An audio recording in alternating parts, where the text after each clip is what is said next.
20 கோடி 100 கோடிக்கு கோயில் கட்டுறாரு, முருகனுக்கு கோயில் கட்டுறாரு. நல்லா புரிஞ்சுடுங்க, இவங்கெல்லாம் கட்சியில இருந்து அரசியல்வாதிகள் வந்து பதவிக்கு போகும்போது அவங்களுக்கு பேர் ஆட்சியாளர்கள் பாக, அதாவது மந்திரிமார்கள்.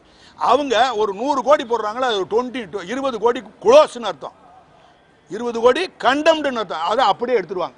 அது திருடுறது கிடையாது, கையாடல் பண்ணுறது, நம்பிக்கை மோசடி. அதுக்கு தண்டனை லைஃப் சென்டென்ஸு. இங்கே கொடுக்கறதில்ல, கோர்ட்டில் மேலே கொடுப்பாரு கொஞ்ச நாளைக்கு. இவங்கெல்லாம் போவாங்க எல்லாரும். அவங்க வந்து 20 எடுத்துடுறாங்க. நானே கிட்டத்தட்ட ஒரு எரிக்கி ஒரு 20 கோயிலை கண்டுபிடிச்சிருக்கேன் சார். அழிஞ்சது வேற, மண்ணை விட்டே மறைஞ்சு போச்சு. இந்த கோயிலெலாம் நம்ம தமிழ் மண்ணிலிருந்து மறைஞ்சிருச்சு.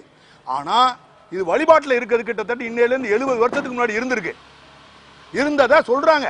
இது 90 வயசுக்காரங்க என்ன இழுத்துறாதீங்க விசாரணைக்கு, நான் ரிட்டையர் ஆகிட்டவங்க கவலைப்படாங்க சொல்கிறாங்க.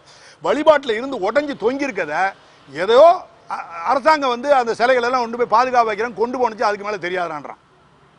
ஆனால் கோயிலை காணா, கோயிலுடைய மூலவரை காணா.